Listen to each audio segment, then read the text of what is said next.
Did you know that the way you eat can make your nervous system more calm or more stressed?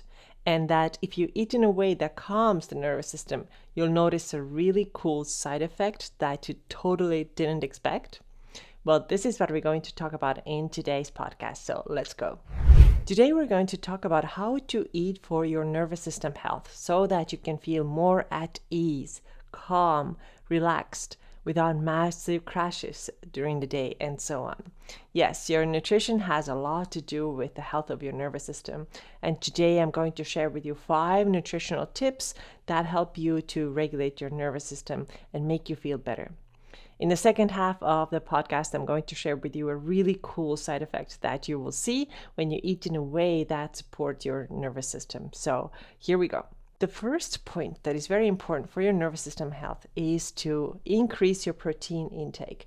And when I say increase, I say it based on over 5 years of coaching clients on their nutrition and seeing that especially women are getting very little protein. If they have never tracked their protein intake, they are not getting enough. So here's how eating a high protein diet helps your nervous system. It keeps you calm and regulated because eating more protein prevents massive blood sugar swings that you might experience. Many people who are highly sensitive struggle with high and low blood sugar. They feel like they are on this continuous roller coaster. They are feeling jittery. They feel like they lack energy. They feel kind of unstable. And these blood sugar swings make you feel like you're going to crash. You feel several times during the day like my energy just completely disappeared. I have nothing anymore. So when you increase your protein intake, all that will get better because when you eat your protein, your blood sugar will not go up as suddenly as it will if you eat like pure carbohydrates, for example. So it's important that you eat your protein, that you eat plenty of it. I recommend at least 35 grams per meal. And if you have 3 or 4 meals per day, that's going to be really awesome. And also your snacks, you should have high protein in your snacks too. If you don't want to put your food on the scale, then just do your best to estimate with your hand. So you can think like 1 palm size or 1.5 palm size of protein 3-4 times a day. This is a good starting point. One group of vitamins that is really great for nervous system is B vitamins, and you can find them in many high protein foods. All meat, so beef, pork, chicken, all seafood, Greek yogurt, protein powder, eggs, of course. Eggs are really, really good too. All these foods are high in protein and will help you a lot. Peanut butter and nuts are not high protein foods. I hate to say this. I hate to be the bad guy who is delivering this message, but it is true that peanut butter is not a high protein food. Seeds and nuts are not high protein food. Hummus is not a high protein food. So the things that you may have heard and think, oh, I'm doing a great job here eating high protein, and you're eating tons of peanut butter, that's just not it. So focus on meats and seafood and Greek yogurt and eggs, whole proteins first. And if you need to supplement, then maybe you can supplement with some good quality protein powder. Sometimes bars will be okay as well. Increased protein intake is literally the number one game changer with almost every client that I've ever worked with, especially when it comes to stabilizing energy, regulating blood sugar, like I mentioned. And most women have no clue how much they should eat. Like I said before, if you've never tracked it before, you're most likely under eating. Nutrition tip number 2 for nervous system health is to eat more plants/fiber. Yes, try to eat the rainbow. I know it's not always possible, but do your best. Do what you can. The more colors you have on your plate, the more vitamins and minerals you get. Why are plants so important then? Well, plants are also rich in antioxidants, which can prevent or slow cell damage caused by free radicals. And if you don't know what free radicals are, they are unstable molecules that the body produces as a reaction to environmental and other pressures, aka stress. Antioxidant-rich foods protect you against stress. And here are some foods that are really high in antioxidants, and you should include most fruits and vegetables, especially berries. Berries are awesome. They don't have to be the fancy acai berries. They can be blueberries. Really amazing, right? Also oranges and bell peppers, green and leafy vegetables, brightly colored fruits, carrots, spinach, mangoes, pink and red fruits and vegetables, including tomatoes and watermelon. Also, what I mentioned before, I talked about protein. Several of those high protein foods are also rich in antioxidants.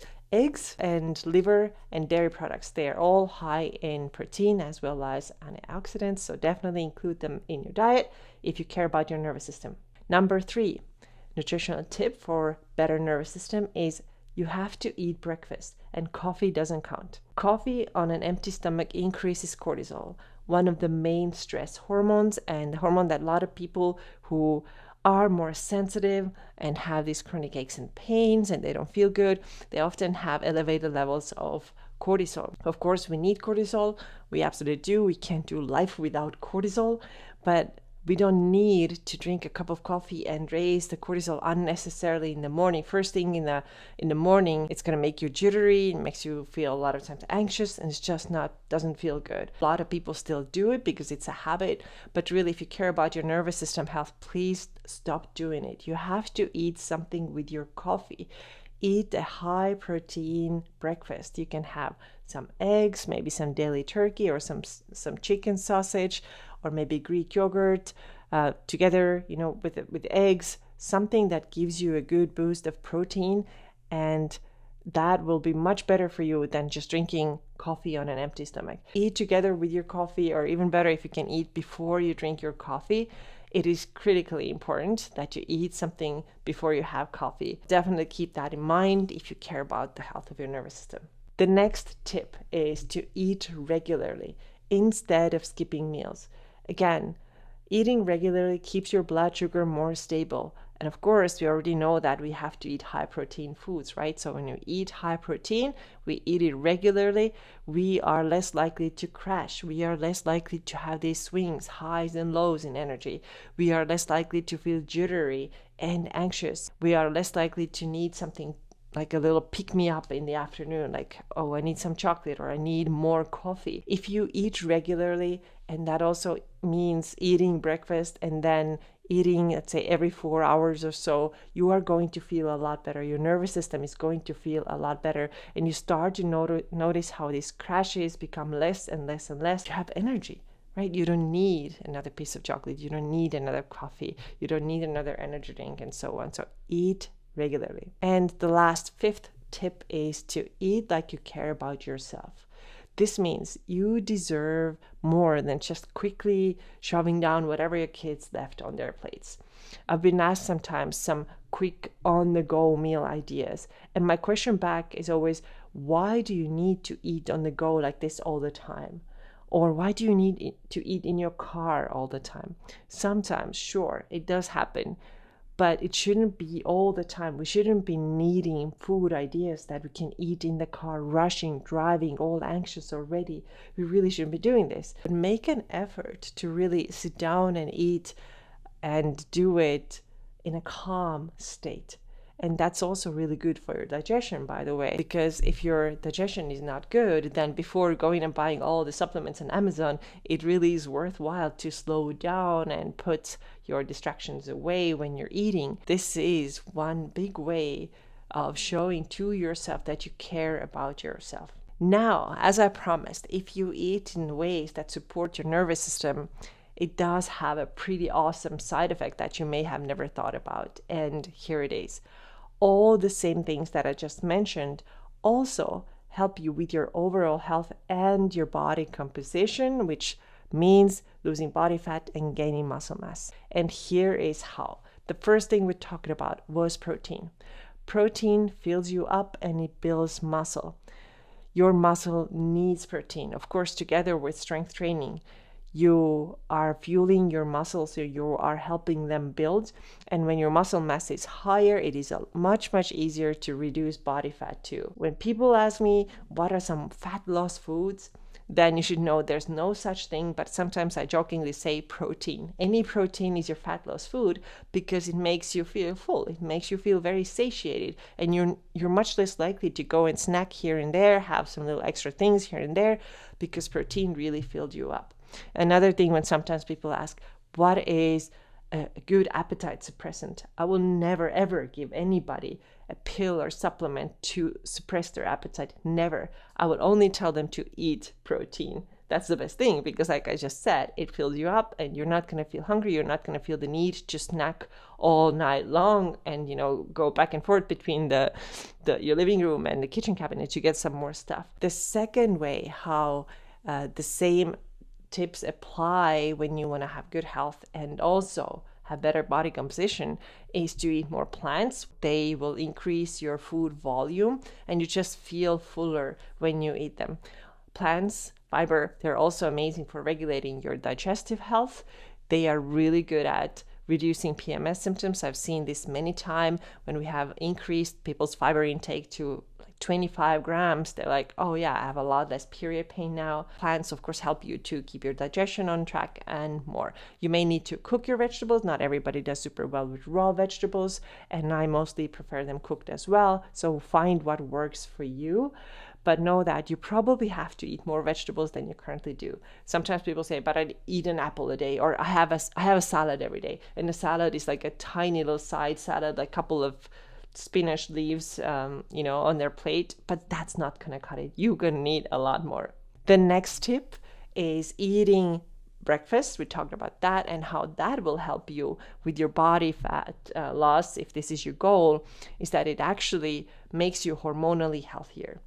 It also makes your workouts better, because when you eat before you go and lift, you will have more energy for that lift. It helps you with recovery. And when I said it makes you hormonally healthier, I have seen this in my coaching many times too. When people come to me, they're not eating breakfast. They're like, I'm gaining this belly fat and I'm working so hard at the gym. What's the deal?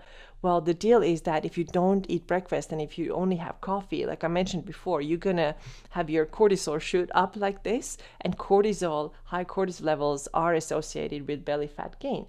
So now if you eat breakfast, eat a high protein breakfast, as I always emphasize, that will be a lot better solution for you. Also from the perspective of your fat loss, if this is your goal, in addition to a better nervous system health. So coffee on an empty stomach can actually increase your belly fat if you do it over a long period of time. And it definitely increases hormonal imbalances. And we all know that if our hormones are not balanced, or if they are way too off, I think most people have, some imbalances, but if they're way off, then losing body fat will become harder too. The next thing that's important to know is regular eating. We talked about that. How does it help you with your body composition goals? Women are really, really surprised when they hear, oh, I have to eat regularly, but I thought intermittent fasting is what I'm supposed to do here. I will say that in most cases, it is better for women to not skip meals and definitely not skip breakfast, especially for those women who are still cycling. We are designed to eat more regularly compared to your husband or boyfriend, maybe, who can fast without often even trying. I've seen it many times, and my husband is the same way. He just eats a lot later. A lot of times I've already had 2 meals when he may be going to have his first one. Men are built a little bit differently in that way, but women's bodies, generally speaking, need regularity when it comes to eating. That's good for the nervous system balancing and also for weight loss and fat loss if this is your goal. Again, when we have long periods of not eating, again, we are dealing with elevated levels of cortisol, and this is not so good if we want to lose body fat.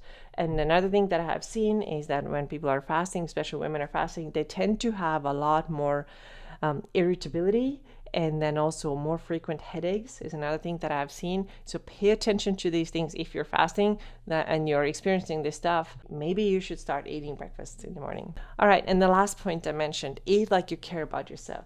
Well, why is that important when it comes to losing body fat and just living a overall healthier life? You will feel better when you put together whole, real meals that you put together on a plate. You have your protein, you have your carbohydrates, you have your fiber, you have a little bit of fat, and you sit down and you eat that meal. You do that in a calm environment. You're not rushing around. You're not eating in a car. that also encourages better body composition, because you are actually in this rest and digest state where you are absorbing more. You're actually using these vitamins and minerals that you're taking in, you're using them in the best way possible. And that is way different from eating, rushed, running around, high cortisol, doing 7 things at the same time. You cannot always probably do it. All of us are rushing around sometimes. But for the most part, if you haven't paid attention to that, or if you've always thought, oh, it's okay to eat when I'm working, or it's okay to eat when I'm texting, or it's okay to eat when I'm watching TV, sometimes maybe slow down, put the distraction away, and focus on really eating and connecting with other people who you are eating with. The other thing that I wanted to mention here is when people are dieting a lot, hoping that they're going to lose more body weight and body fat, they're dieting all year round, and that really isn't eating the way that you care about yourself. This is not showing that I care about myself. If you only eat like 1200, 1300, 1400 calories, you keep yourself in low calorie place all the time, or you're skipping a lot of meals, or you don't eat breakfast, or you don't take time for yourself, this is all a sign to your metabolism too, that we are not feeling safe here. And when you're not feeling safe, when your metabolism is not feeling safe, your body's not feeling safe, this is not typically a place where it wants to lose body fat. So start making an effort and taking better care of yourself, and also making your meals nicer and taking some time to actually enjoy them. These are the 5 things, and I think it's really cool that they all help you to regulate your nervous system, as well as help you with your body composition goals and with your overall health. Also this week, I am offering one-on-one coaching option with me. I haven't opened new spots in a while, but I'm doing this now. So if you are interested in working on your nutrition and getting better, helping your nervous system, maybe getting fitter, maybe getting that more fit look, you want to balance your blood sugar, you want to help your digestion, your hormonal health, then send me a message on Instagram. Simply say, I'm interested in one-on-one coaching, and I will get back to you. We're going to have a low pressure conversation about how it's going to look like and what you can expect. So go ahead, and if you're interested, send me a message on Instagram with, I'm interested in one-on-one coaching. Do it before Monday, and I will get back to you. This is all for today. I hope you enjoyed today's episode. If you could leave this video a thumbs up and share it with others, that would be super helpful. Thank you so much for being here, and I'll see you again soon. Take care.